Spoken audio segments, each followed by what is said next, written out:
Avant de recevoir Jean-Pierre Chevènement, président de la Fondation pour l'Islam de France, nous voulions rendre un hommage à l'une des voix puissantes et respectées de ce qu'on appelle l'islam des Lumières dans notre pays. Nous voulions rendre hommage à Malek Chebel. L'anthropologue est venu souvent dans cette émission, y compris pour vous affronter, Éric Zemmour. Il venait débattre et convaincre. Éric Nolot, c'était l'un de vos amis. Ouais. Regardez. J'aimerais que la France soit à la hauteur de sa réputation, de ne pas faire l'amalgame entre les musulmans.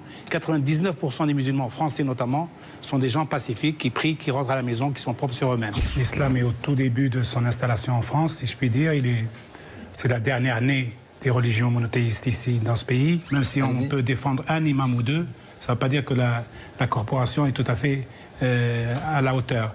Déjà, elle n'est pas formée, elle est autoproclamée, il se nomme imam. Il y a des imams caricaturaux que vous connaissez très bien, qui sont une indignité pour l'islam et qui représentent l'islam auprès des médias. Je pense que si les juifs sont capables de faire le grand rabbin de France, si dans l'église chrétienne on est capable de faire un prêtre, un curé, un cardinal, etc. et un pape, donc pourquoi pas pour l'islam circonstanciellement et compte tenu de l'urgence. Bonsoir Monsieur Chevènement. Alors vous avez connu Malek Chebel? Je l'ai bien connu, oui. Ouais. J'ai eu l'occasion de l'inviter plusieurs fois à la Fondation Respublica ou dans le cadre de l'association France-Algérie que je préside. D'accord. Éric, vous aviez un petit mot? Un ami de 20 ans, donc ça m'a torpillé le moral. Moi j'aimais la personne, j'aimais le penseur, son courage. Il voulait redéfinir le sujet musulman, si j'ose dire, en passant par la femme. En octroyant une nouvelle autonomie via la sexualité. C'est un sujet un peu délicat dans les pays musulmans, donc il n'était pas forcément bien vu. Ici, comme il voulait penser l'islam et non pas le condamner en bloc, comme c'est devenu la mode, il était aussi sujet à certaines attaques. Il n'a jamais dévié de son but, et j'adorais parler avec lui. C'était quelqu'un en plus de très, très marrant. On pouvait passer de choses très profondes à des bêtises la seconde d'après. Moi, il me manque, oui, vraiment. Moi, je l'aimais bien. C'est pas parce qu'il est mort que je dis ça. J'aimais bien débattre avec lui. Je lui ai toujours dit que son concept d'islam des Lumières était, à mon sens, une fumisterie, que ça n'avait jamais existé et que ça n'existerait jamais, en tout cas à échelle humaine. Mais on était en désaccord. J'étais assez fier parce que je crois qu'une de ses dernières, la dernière interview qu'il a accordée, c'était au Figaro Magazine en septembre. Et c'était sur mon dernier livre et c'était « Il m'a donné raison ». Et il m'a dit, je ne peux pas lui donner tort, etc. Donc j'étais assez content. Et j'étais prêt à reprendre nos discussions sempiternelles. Et voilà. Voilà. Bonsoir, donc, Monsieur Chevènement. Vous êtes énarque. Vous avez été député, maire, sénateur, plusieurs fois ministre. Vous êtes donc un homme politique d'expérience. Mais j'avais inventé le mot énarque dans un petit pamphlet. C'est vrai. L'anarchie ou les mandarins de la société bourgeoise. Et je tiens à ce que vous précisiez que c'était un sobriquet de dérision. Je ne sais pas pourquoi, c'est devenu un titre dont certains se prévalent. Mais c'est souvent comme ça, vous savez. Oui. Les sobriquets de dérision sont toujours appropriés. Vous avez eu chaud, Éric, vous l'avez raté, Léna. Alors, vous avez été proche de François Mitterrand, vous avez rédigé le programme commun de la gauche qui a permis son accession au pouvoir et vous avez créé plusieurs mouvements. Vous êtes un homme de gauche. Vous avez démissionné 3 fois pour exprimer votre désaccord avec les gouvernements dont vous faisiez partie. Vous êtes donc une voix originale et forte. Alors, première question, vous êtes présenté en 2002 et vous avez fait trébucher Lionel Jospin. Il a trébuché tout seul. C'est les deux thèses qui s'opposent sempiternellement aussi. Jean-Pierre Chevènement, comme l'a dit Éric Zemmour ici, est-ce que vous n'avez pas raté le coche? Est-ce que vous n'auriez pas fait un bon président de la République? Ah, certainement, oui. J'ai même, C'est une question difficile, ça. J'ai même pensé que ce pourrait être possible. Peut-être pas en 2002, mais par la suite, qui n'était pas écrite.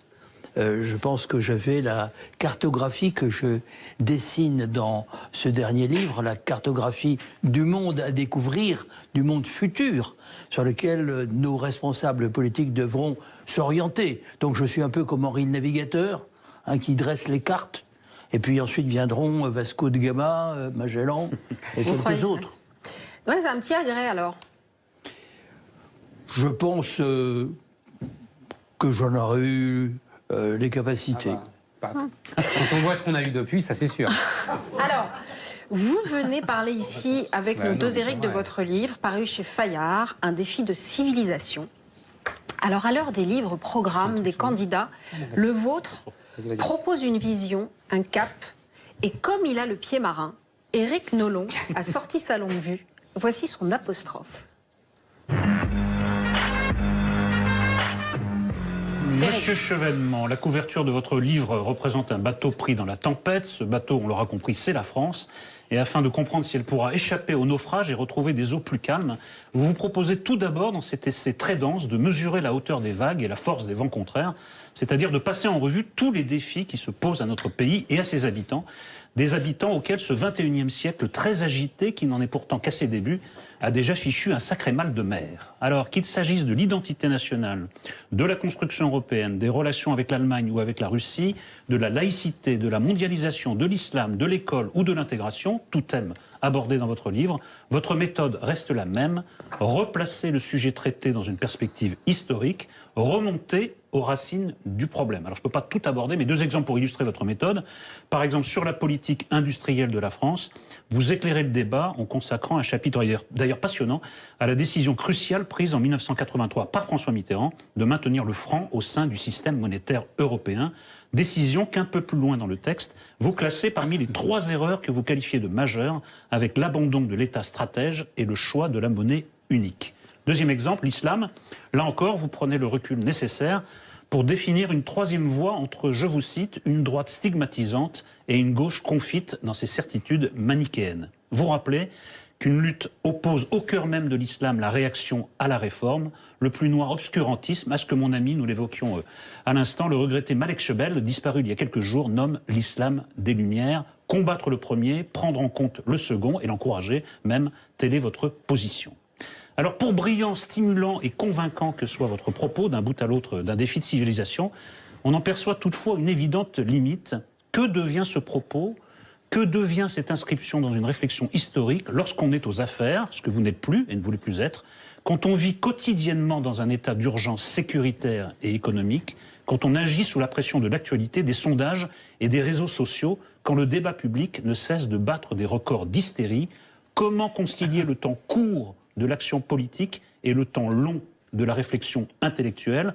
Ce que vous proposez, c'est un chantier très long, or tout le monde éprouve l'impression qu'on n'a plus le temps. Alors comment concilier cette contradiction? Mais c'est une erreur, on a toujours le temps. Le problème, c'est qu'il ne faut pas rester le nez sur le guidon, il faut voir assez loin pour fixer un cap. Et aujourd'hui, nos responsables politiques n'ont plus cette capacité. Parce qu'ils ont perdu l'idée de ce qu'est la nation. Ils ont perdu l'idée de ce qu'est la souveraineté du peuple, qu'ils sont chargés de traduire dans la réalité. Mais il faut se sentir porté par ce vouloir vivre collectif pour faire quelque chose de bien. Et ils ont perdu le sens de l'État. Donc ça fait beaucoup. La nation, la souveraineté, l'État. Et à partir de cette carte que je dessine, avec mes moyens qui sont ce qu'ils sont, mais j'ai quand même... C'est pas mal. J'ai beaucoup réfléchi. Disons que c'est du travail. Oui. J'ai essayé de dérouler la carte qui leur permettrait, à ceux qui retrouveraient ces grands concepts fondateurs de s'orienter et de trouver un chemin pour notre pays. Et s'il y a quand même un message positif dans mon livre, c'est qu'il y a un chemin. Et il y a des forces de résilience. Encore faut-il savoir quel cap on prend. Il n'y a pas... Mais on a l'impression que la politique, c'est plutôt de parer aux urgences. Qu'en fait, on dit aux Français, on va faire ça ou ça, mais on ne leur dit pas vers où on veut les mener. Mais ça, c'est le système politico-médiatique. C'est qu'on s'enferme dans les petites phrases, les surenchères, tout ça, c'est ridicule. Et on a perdu l'habitude des hommes d'État. J'en citerai 2. Qui me paraissent, 3 peut-être, qui me paraissent évidents dans le XXe siècle écoulé. Il y a eu Clémenceau, qui a été à lui seul toute la Convention pendant 2 ans. Je cite Courteline, mais c'est une bonne définition. Il y a eu Mendès France, qui à un moment très court a pu signifier une vision, une réorientation, une morale. Et puis, il y a eu incontestablement De Gaulle. De Gaulle qui a tiré le pays de l'abîme, l'a libéré, et ensuite lui a donné des institutions et lui a fixé un cap. Par exemple, la force de dissuasion nucléaire. On peut être pour, on peut être contre, mais il a fait ce qu'il fallait. Mais votre liste des hommes d'État s'arrête à De Gaulle. Pour un homme de gauche, on s'attend à un quatrième nom, non, non je pense que François Mitterrand a troqué la nation pour l'Europe. Il avait dit ça d'une manière très résumée, condensée, forte, comme à son habitude. La France est notre patrie, l'Europe est notre avenir. Tout le monde a compris. La France est notre passé, l'Europe sera notre patrie. Et beaucoup de gens pensent l'Europe comme substitut aux nations. C'est leur erreur. Mais d'emblée, vous dites qu'il a troqué l'union de la gauche pour il a, d'une certaine manière aussi, abandonné le national, donc l'union de la gauche, pour un programme de transformation sociale qu'il fallait convertir en pédagogie républicaine. Il l'a troqué pour une vision qui était la sienne, qui n'était pas forcément fausse, c'est-à-dire d'une Europe qui existerait dans le monde du XXIe siècle, mais les modalités ont été désastreuses. Je dirais l'acte unique, qui est un acte de dérégulation, qui permet la libération des capitaux, non seulement à l'intérieur de l'Europe, mais vis-à-vis des pays tiers, c'est-à-dire à l'échelle du monde entier. C'est la base du capitalisme financier. Et la monnaie unique, c'est aussi quelque chose dont nous voyons le résultat, c'est-à-dire la stagnation économique et le chômage. J'ai deux questions. Primaire, quinquennat, fonction présidentielle, qu'ont-ils fait de la 5e, justement? Et puis ensuite, par rapport à ce que vous dites dans votre livre, à ce cap que vous dessinez, y a-t-il quelqu'un pour devenir capitaine? Alors, les institutions de la Ve République, d'une certaine manière, ont été consolidées par François Mitterrand et par la gauche, car il ne pouvait pas dire mauvais avant moi, le redeviendront après. Tout le monde interprétait ça comme une boutade. Par conséquent, il a effectivement légitimé les institutions de 1958. Mais en même temps, celles-ci ont évolué. Les partis ont pris leur revanche, puisque leur fonctionnement a été présidentialisé. Et on est même allé à cette aberration qu'est l'organisation de primaires. En plus, la réduction à 5 ans faisait perdre de vue l'idée initiale du général de Gaulle, c'est que le président de la République est l'homme de la nation, c'est l'arbitre national au-dessus des majorités mouvantes. Et par conséquent, il y a eu une erreur que j'ai d'ailleurs moi-même commise. Je pensais que c'était un temps de respiration normal, 5 ans comme dans les autres démocraties. Mais vous savez, Solon, qui était un sage grec, disait « Vous voulez faire une constitution ?» pour un peuple, mais dites-moi d'abord de quel peuple il s'agit. Il l'a fait pour Athènes. Mais les institutions de la Ve République, elles étaient taillées pour la France. De Gaulle s'en est bien expliqué dans son discours de Bayeux. Donc voilà, on s'est éloigné de cela, mais on peut y revenir. Arnaud Montebourg, par exemple, propose de revenir au septennat. Et je me demande si Juppé ne le propose pas aussi. Non, lui, il dit un seul mandat. C'est dommage. Et puis, ouais. Oui, c'est dommage. C'est dommage. Et qui, capitaine, alors? Pardon, excusez-moi, Eric, juste ma deuxième question. Parmi les... Oui, à mon avis, ils ont tous des progrès à faire pour se réapproprier la nation, la souveraineté et l'État. Pardon, alors Eric? Alors justement, partons de là. Moi, ça fait plus de 20 ans, 25 ans que je vous suis. Je suis... à peu près d'accord avec vous sur tout, sauf que nous avons notre désaccord sur l'islam. Je ne sais pas si on aura le temps de l'aborder, mais peu importe. En revanche, il y a quelque chose qui me frappe. Vous tenez un discours républicain, vous parlez de la République, vous parlez des citoyens, vous parlez du peuple, de la nation, tous ces mots qui ont été méprisés et interdits par la gauche et donc par la gente médiatique. Et j'ai l'impression que vous êtes désespérément suranné. Je m'explique. Vous me faites penser un peu à Charles X, vous savez, quand il a fait le sacre en 1824 à la manière de Louis XIV, et tout le monde a ri. Lui, il pensait revenir à la monarchie éternelle, et c'était dépassé. Et j'ai le sentiment que c'est la même chose aujourd'hui avec la République. Pourquoi? Parce que la République a besoin d'un peuple. Il n'y a plus de peuple, il n'y a plus que des minorités qui s'affrontent. Elle a besoin d'une nation, il n'y a plus de nation, vous l'avez dit vous-même. Mitterrand a dissous la nation dans un magma européen absolument indéfini. Il n'y a plus de culture commune, il n'y a plus qu'à la gauche a imposé un multiculturalisme qui a disloqué le pays. Je pense qu'il n'y a plus de république parce qu'il n'y a plus de nation et de peuple, et que votre discours républicain n'embraye sur rien. Vous êtes Charles X. C'est-à-dire que vous allez avoir un beau manteau de sacre, ça va être magnifique. Pendant 30 secondes, vous allez vous prendre pour Louis XIV, mais ça ne marche plus. Bien, je vais répondre à Éric Zemmour que... Mais c'est un cri de désespoir que je crée, vous avez bien compris. Je le comprends. Je le comprends. Je ne vous anathémise pas tous les matins. Je sais, pas vous. Hein? Non, pas moi, parce que je pense qu'il faut toujours dialoguer. Mais nous avons un désaccord de fond.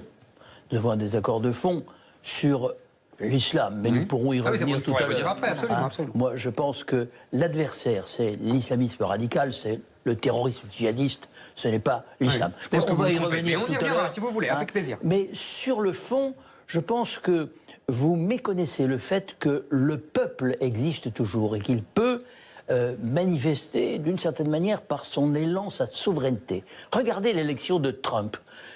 On peut penser ce qu'on veut de Trump, hein, mais il faut faire avec maintenant, puisqu'il est élu par le peuple américain. C'est la défaite de la fameuse stratégie Terra Nova, le think tank socialiste qui proposait d'additionner les minorités. Et vous avez fait comme si cette stratégie pouvait marcher. Pas moi, s'il vous plaît. Si, à l'instant, vous avez dit pour la France. Vous avez dit pour la France n'est plus que l'addition de minorités, de communautés, hein, elle n'existe plus. Or, je pense que le peuple français existe toujours et que, par conséquent, il peut affirmer par un acte de souveraineté que la République, ce qui lui est commun, n'est pas quelque chose d'aussi suranné que le manteau d'hermine de Charles X en 1824. Votre peuple français, il vote, en tout cas vos classes populaires, elles votent pour le Front National. Non, mais... c'est une secousse. Non, c'est un vote de substitution. Non, pour un vote national. Nous allons rentrer dans une période secouée, mais c'est beaucoup plus dans un gouvernement républicain énergique que je mets ma confiance que dans Marine Le Pen, dont l'élection serait catastrophique pour l'image de la France à l'échelle mondiale. Elle est probable, son élection? Elle est possible? Non, à mon avis, elle n'est pas probable. Elle n'est pas probable, elle sera peut-être au second tour, mais je ne pense pas que... je pense que les Français ont quand même... c'est un vieux peuple républicain. Je crois à une sorte d'inconscient collectif et je pense qu'ils choisiront autre chose. Mais on rentrera dans une période de trouble. Et c'est de cette période de trouble que je vois surgir ce gouvernement républicain de salut public que j'appelle de mes voeux parce que je crois qu'il est le seul à permettre à la France de récupérer les leviers de commande qu'elle a laissé échapper pour se laisser entraîner dans une globalisation devenue folle. Et où effectivement elle pourrait se dissoudre et correspondre à l'image que vous en avez donnée. Mais est-ce que vous-même, vous n'avez pas participé à cette dissolution, par exemple, vous étiez ministre, vous avez été ministre de l'Éducation, vous avez donné comme...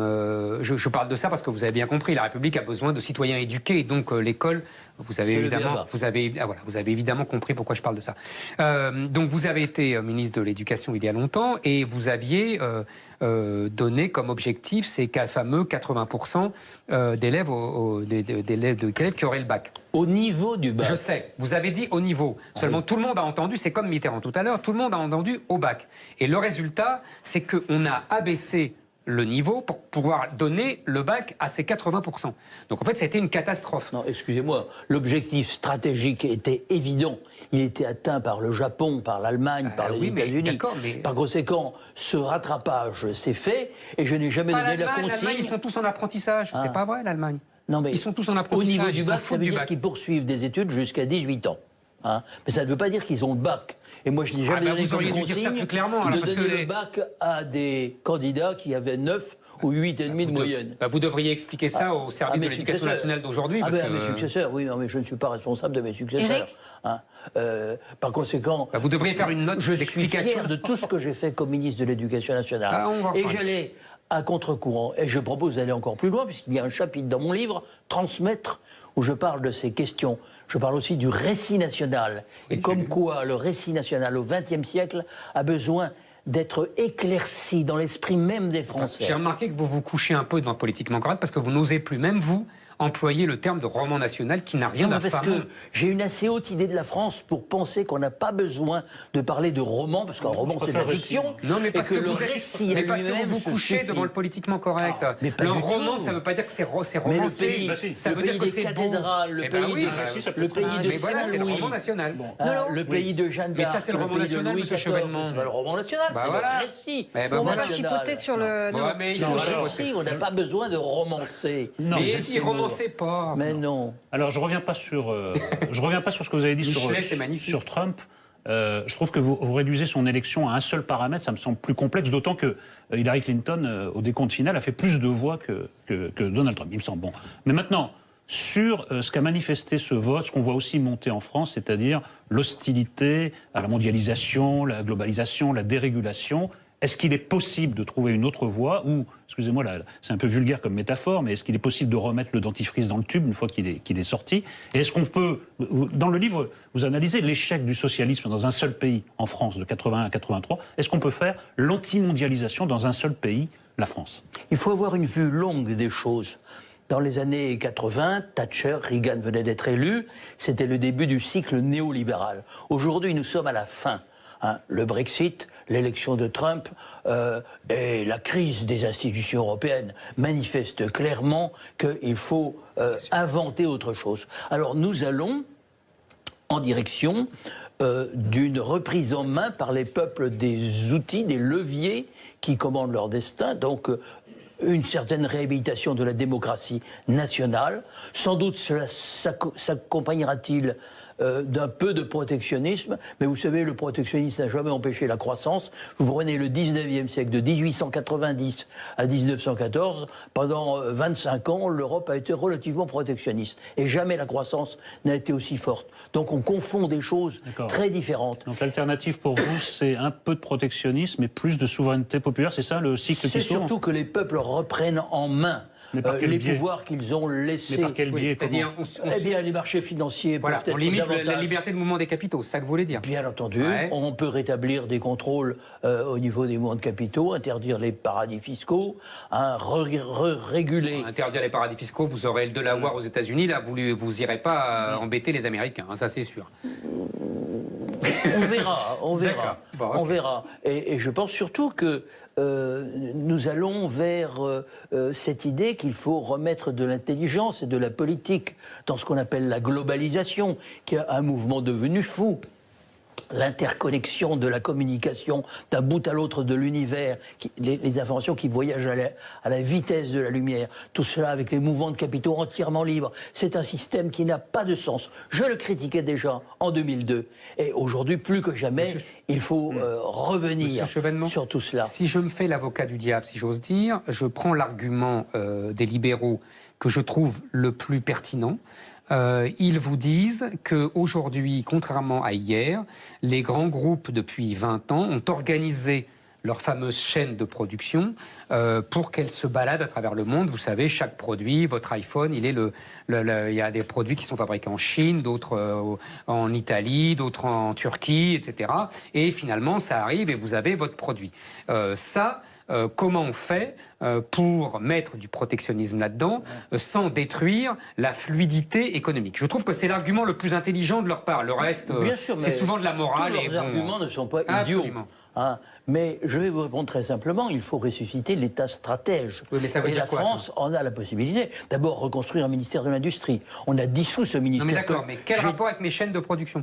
Ah, mais justement, on peut avoir un dialogue avec nos grandes entreprises multinationales, que nous aidons de mille manières, parce que tous les ministres, tous les présidents sont devenus les voyageurs de commerce des groupes du CAC 40. Il serait normal qu'ils renvoient un peu l'ascenseur. Oui, mais elles vont vous dire au lieu de faire fabriquer les composants des locomotives dans des pays à bas coût, qui d'ailleurs ne donnent pas des résultats formidables, on rapatrie à Belfort, par exemple, ces éléments.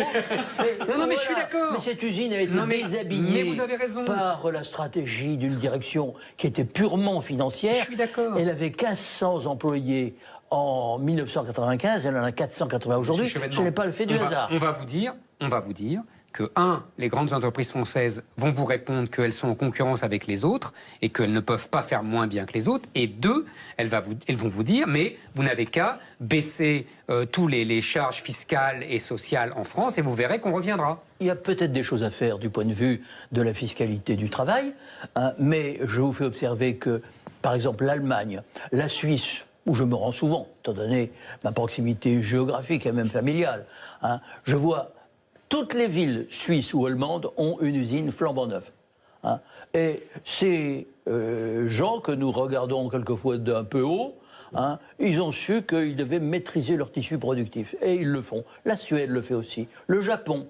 Hein, tous les pays n'ont pas été négligents, légers. C'est vrai. Hein, au point de faire que, comme en France, la part de l'industrie dans la production qui était de plus de 20% est passée à peine 10%. Quand j'étais ministre de l'Industrie, il y avait 6 millions de personnes qui travaillaient dans l'industrie. Aujourd'hui, à peine 3. Hein, que s'est-il passé ? Sinon, une formidable négligence dont je pourrais vous donner tant d'exemples, tant d'entreprises qu'on a laissé racheter, par exemple Péchinet, Arcelor, qui est maintenant devenu Mittal, Lafarge, Holcim, Technip, qui se trouve à Londres, alors, messieurs, et combien d'autres. Le temps nous presse. Je suis navrée, on pourrait vous écouter des heures, mais il faut que je vous pose quand même une question sur la recomposition politique et la présidentielle qui arrive. La candidature d'Emmanuel Macron, un petit commentaire ? Je connais bien Emmanuel, il est sympathique. Non, il est un homme... Mais quand ça commence comme ça, c'est pas un super bon signe. Non, il est courageux, parce qu'il faut du courage pour s'avancer seul dans l'arène, essayer de creuser un sillon entre les deux partis du gouvernement. Je le lui ai dit d'ailleurs, c'est vraiment difficile. Et si j'en crois mon expérience, tu auras quand même beaucoup de peine. Mais comme vous, il peut faire trébucher le candidat de la gauche désigné. Alors je ne sais pas ce qu'il peut faire, oui, mais on impute toujours. Vous savez, ça c'est des calculs, c'est les zigomards, c'est les zozos qui commentent une élection à partir de considérations totalement subalternes, en oubliant ce qu'est le message fondamental. Moi, je suis fier du message que j'ai porté en 2002. Il n'y a pas un mot à en retirer. Ouais, monsieur Chevalier, c'est très étrange votre réponse, parce que ce que propose Macron, c'est exactement l'inverse de ce que vous avez dit. Vous avez dit, je veux un État stratège. Je suis fini. Je veux un État stratège, vous dites. Et lui, il dit, il faut que vous êtes un républicain, c'est un libéral libertaire. Je n'ai pas fini. J'ai dit à Emmanuel Macron, il est sympathique, donc on savait que ça allait... tu voudrais te frayer un chemin entre ces deux partis de gouvernement, dont les Français considèrent qu'ils mènent à peu près la même politique depuis une trentaine d'années. Mais toi-même, est-ce que tu leur proposes une politique tellement différente ? C'est le même empire. Il propose un stade de plus dans le libéralisme, c'est-à-dire que chacun devienne sa propre entreprise, c'est-à-dire l'inverse de ce que vous proposez. Par rapport aux candidats de droite, ils ne proposent pas quelque chose qui aille au-delà. Il aurait pu participer à la primaire des Républicains, moi je suis entièrement d'accord là-dessus. Oui, il aurait paru être le plus à gauche de tous. Oui, sans excès néanmoins. Mais malgré tout, il aurait peut-être pu. Il aurait peut-être pu. D'ailleurs, quand on voit ses soutiens, Daniel Cohn-Bendit, Bernard Tapie, etc., on se dit que c'est pas l'extrême gauche du Parti socialiste. Et vos amis de gauche, justement, on a bien compris que la primaire, c'était pas tellement votre truc. Vous n'allez pas aller voter fin janvier ? J'hésite parce que c'est une décision que François Hollande a prise, mais tout à fait contre mon avis. Hein, je l'avais formulé comme d'habitude, on pourrait dire. Mais à partir du moment où il y a ce mécanisme, je m'interroge. Pour le moment, je n'ai pas fait mon choix. Est-ce que François Hollande est le candidat naturel de la gauche ? Oui ou non ? Peut-être de la gauche social-libérale. Hein, disons qu'il n'était pas mon candidat en 2012. Je l'ai soutenu les yeux ouverts. Hein, le 13 mars 2012, si je me souviens bien, après qu'il eut prononcé ce fameux discours du Bourget. Hein. Donc, mais il n'est pas le candidat naturel de la gauche. Moi, je ne le critique pas du point de vue de son honnêteté. Il est fidèle à ses idées de jeunesse. Il était delorien quand il était petit et il est resté delorien aujourd'hui. C'est-à-dire que l'Europe au-dessus de tout. Il va se présenter... Non, mais poussons la question plus loin. Est-ce qu'il devrait, selon vous, se présenter à cette primaire ou tirer les conséquences ? S'il me demande un conseil, je le lui donnerai, mais je réserve ce conseil aux particuliers. Ce qui veut dire que vous lui conseillez de ne pas y aller. Sinon, vous me le diriez. Non, mais il a déjà désobéi à votre conseil, comme d'habitude. Emmanuel Valls. De toute façon, Emmanuel Valls. Ah, mais Manuel Valls est un homme qui imprime, comme on dit.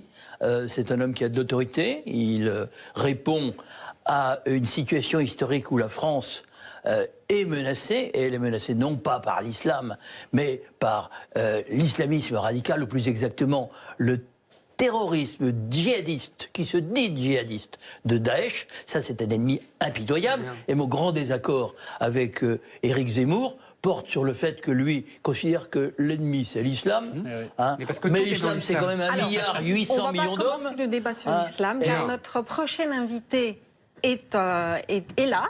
Laissez-moi conclure. Je vous laisse conclure, évidemment. Merci. Évidemment. Alors, je pense que le discours d'Éric Zemmour est déjà pas exact. Si, et même il est faux. Non. Parce que l'islam est une mosaïque, comme l'a dit un écrivain américain qui s'appelle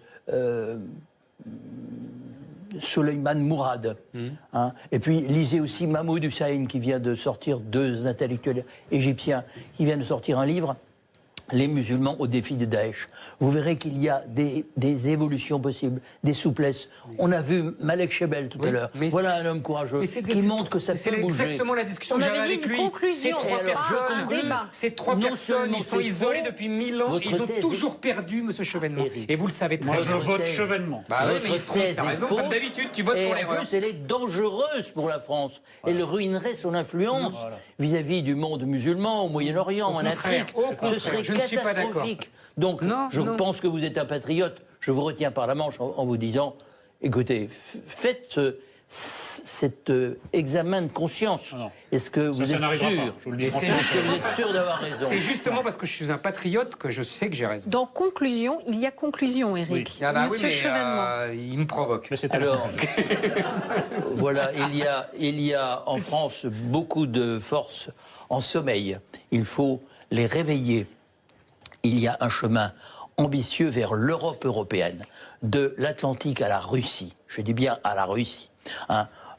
L'Europe, entre la France et l'Allemagne d'abord, avec l'Italie et l'Espagne, mais aussi en partenariat avec la Russie. C'est le seul moyen que nous ayons de nous faire entendre dans le XXIe siècle et de relever tous les défis que nous avons à relever, la paix sur notre continent, le changement du modèle de croissance, bien entendu, notre présence dans la recherche de pointe. Ne laissons pas aux GAFA américains ou aux Alibaba chinois le soin de régenter le numérique, et puis relevons les défis qui sont au sud. Le terrorisme d'abord, qu'il faut combattre et éradiquer.